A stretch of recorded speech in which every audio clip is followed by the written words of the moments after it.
End of story. तो हाँ, एक और है कि अगर मैं को पैसे के छक्का वक्का लग जाए, कोई 20-50 मिलियन डॉलर आ जाए तो मैं अपनी पार्टी बना लूँ, वो तो होने वाला नहीं है और ना मेरी औकात है अपनी पार्टी बनाने की, तो वो तो आप साइड में रख देना, फाइल लॉक कर दें, तो वरना मैं नहीं।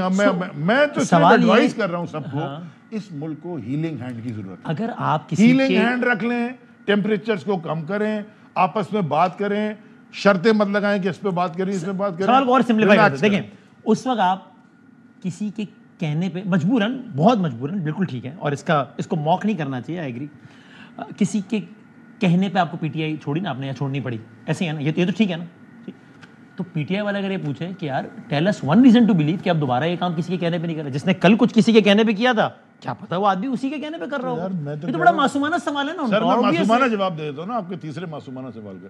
भाई ना यकीन करें ना मुझ पे यार, आप जो आना चाह रहे हैं उसके ऊपर करें ना। मैं कह रहा हूँ मैं नहीं आना चाह रहा भाई, ठीक है, आगे यानी कि व्हाई यू चोज कि अब आप बता रहे हैं ना कि मेरे साथ ये ज्यादती हुई, मैंने पार्टी ज्वाइन दिल से नहीं की थी अलीम खान साहब की, बल्कि मैंने तो की नहीं थी। और ये तो आज अलीम खान साहब ने खुद कह दिया, thank you very much to him.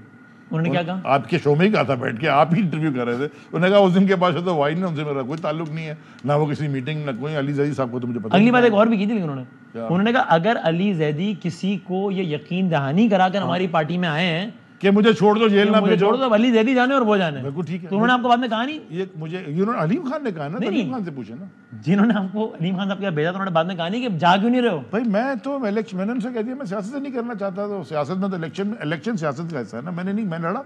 अगर मैं इतना बड़ा टाउट हूं तो मैं सेनेटर क्यों नहीं हूं आज? आपसे कहा गया कि इलेक्शन लड़े आईपीपी के प्लेटफॉर्म से? यानी कि हमसे कहा तो गया था, हमने सियासत छोड़ दी, हम कर ही नहीं रहे, आज भी नहीं कर रहे। प्रैक्टिकल पॉलिटिक्स में नहीं आया इस बात में। मैं बेड रिडन था भाई, जनवरी तक तो मैं ऐसे पड़ा हुआ था। आपके पास फुटेजेस आई हैं कि मैं कभी इस पे जा रहा हूँ कोर्ट में, कभी क्रचेस पे जा रहा हूँ। तो आज जब आप ये सारी बातें कर रहे हैं कि मुझे जबरदस्ती भेजा गया नहीं, तो मैं आपको ये डर नहीं है कि कल सुबह फिर आपको वैसे ही प्रेशर आ जाएगा? मैं ये पूछना चाह रहा हूँ। मेरी एक बात सुने, या कोई गारंटी है कि प्रेशर नहीं आएगा? जो बातें आप आज कर रहे हैं या आपकी फिटर्निटी आज कर रही है, यानी कि एंकर या मीडिया पे जो मीडिया के लोग आज जो बातें कर रहे हैं, वो बातें 8-10 महीने पहले वो उस वक्त भी नहीं कर रहे थे।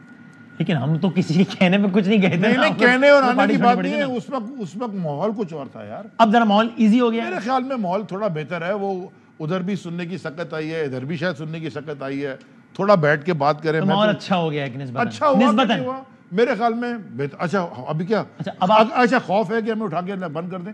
हो सकता है, अगर ये खौफ है तो क्यों ये बात कर रहे हैं? लेकिन मुल्क तो चांस कल से कम है आज कि उठा के, यानी कि 104 बुखार नहीं है, 99 है बुखार।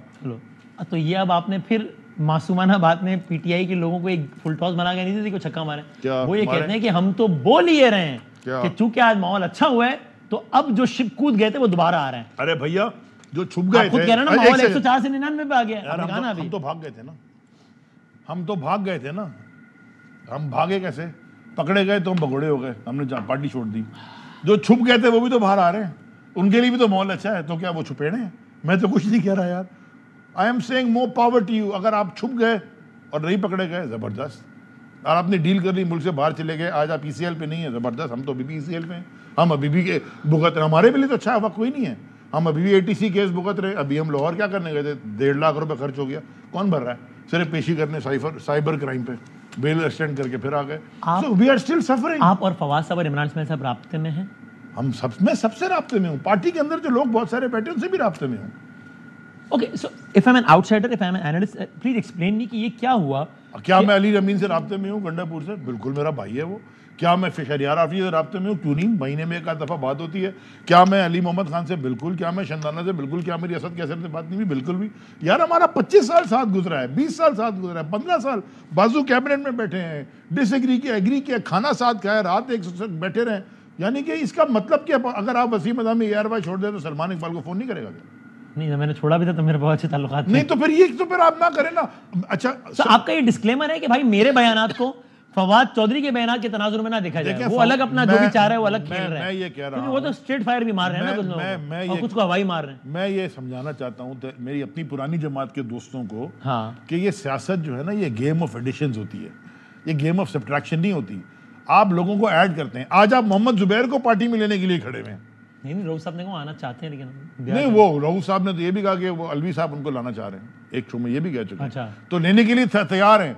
जिस आदमी ने आपकी हुकूमत गिराई, जो टीवी पे कह रहा है, उसको लेने के लिए तैयार हैं। और जो जेल गए और मजबूरी में छोड़ के गए, उनके लिए मैं अपनी बात नहीं कर रहा, फवाद की है, किसी और की, इमरान इस्माइल की, तो आप उनको कहने जगह नहीं है। और by the way, just for my humble submission to the leadership of Tehreek Insaf is constitution of the party, क्योंकि हम भी वो थे जो हम पार्टी से मेंबरशिप टर्मिनेट सिर्फ और सिर्फ चेयरमैन के सिग्नेचर पे हो सकती है। उन्होंने कहा कि इमरान खान साहब के कहने भी निकाले, कहना वहना नहीं होता। क्या पता इमरान खान, एक सेकंड मैं बताता हूँ। आपके और हमारे एक दोस्त हैं, मेरे से कम आपके ज्यादा दोस्त हैं, मेरे तो दोस्त नहीं है, कौन है? आपके बहुत अच्छे दोस्त हैं, नाम बता दें। फैसल वाडा भाई जी, हमारे। अच्छा। हम लाहौर में सारे बैठे थे, पूरी क़यादत बैठी थी, उन्होंने प्रेस कॉन्फ्रेंस कर दी। हाँ, तो मुझे इधर आओ, मैं कहा जी सर ये क्या कर रहा है, मैंने कहा सर मुझे नहीं पता, मैं तो अभी सुना है। सही। तो बोला इसको शो कॉज इशू करो अभी। मैं कहा जी अभी करो शो कॉज इशू। मैंने कहा कितने दिन का जवाब देना है? 24 घंटे 48 घंटे, मुझे जो नहीं है उसमें लिखा हुआ है, ठीक है, और ट्वीट करो तुम। मैंने शो कॉज इशू कर दिया, ये मेरा इख्तियार था एज प्रेसिडेंट ऑफ सिंध। जब नहीं उसने जवाब दिया तो मैंने नहीं साइन किया, असद उमर सामने बैठे थे, उन्होंने नहीं साइन किया, सेक्रेटरी जनरल, चेयरमैन के सिग्नेचर पे उनकी मेंबरशिप टर्मिनेट हुई। जब ये सारे आए थे, चेयरमैन जेल में नहीं थे। अच्छा एक बात याद रखना, क्या पता उन्होंने अच्छा जेल में जाके साइन करवा लिया यार, ऐसे होता नहीं ना, ऐसे नहीं होता वो इकोनॉमिक्स का आर्टिकल लिख रहे हैं वहां पे, तो फिर एक साइन भी कर दिया होगा। टीडीआई बिठानी है ना, खान साहब जेल से आर्टिकल भी तो लिख ही रहे हैं ना, लिखवा रहे हैं, लिख रहे हैं। जब हमारे साइन भी कर दिया, हमें तजलील करके निकाला था, हम तो खुद छोड़ गए थे, जरूरत नहीं थी, लेकिन आपको चलो कर दिया आपने जब हमारे साथ दिया तो आप चेयरमैन से साइन कराते ना। हाँ, तो आपको मालूम है कि चेयरमैन ने साइन नहीं किया? भाई मेरे पास आया ना, मुझे उमर अयूब की सिग्नेचर से फायर किया हुआ है ना, तो चेयरमैन के सिग्नेचर से कर दिया। लेकिन चेयरमैन की विलिंगनेस तो होगी ना इसमें, जाहिर है। पता नहीं, मुझे नहीं पता। नहीं, ये तो नहीं होता ना कि खान साहब कह रहे हो कि जैदी को बिल्कुल ना निकालना और उमर अयूब ने कहा निकालो, ये तो नहीं हो सकता ना वसीम, ये तो नहीं हो सकता। वसीम पॉलिटिक्स में ना there are lots of gaps that you play. ये क्रिकेट की ग्राउंड की तरह ना, पॉइंट और गली के बीच में से बॉल बहुत दफा निकलती है। आप चैलेंज कर दे फिर उस टर्मिनेशन। नहीं, मैं क्यों करूं? मैंने जब सियासत करनी होगी तो कर दूंगा, जब मैंने करनी नहीं तो मैं क्यों करूं? अगर वो उसमें खुश हैं, उसमें खुश हैं। सो आई एम वेरी क्लियर। एक छोटा सा ब्रेक लेता हूं, मुझे ये समझाइएगा कि ये क्या हुआ कि अचानक पिछले 30 दिनों में शेख रशीद साहब बोलना शुरू हुए कि यार मेरे साथ बड़ी ज्यादती हुई थी, मैं ये चाहता हूं, इतना वैसा हो गया। जैदी साहब ज्यादा वोकल हो गए, इमरान इस्माइल साहब की ट्वीटें शुरू हो गई, फवाद चौधरी साहब ने 500 इंटरव्यू खड़का दिए। ये पिछले 25 दिनों में अचानक ऐसा क्या हुआ है कि सारे एक ब्रेक ले लो और फिर पानी थोड़ा और पीना। मैं बिल्कुल ठीक हूं, चाय आपने नहीं, पानी में वैसे ही कह रहा हूं पी ले। पानी मुझे ठीक नहीं है।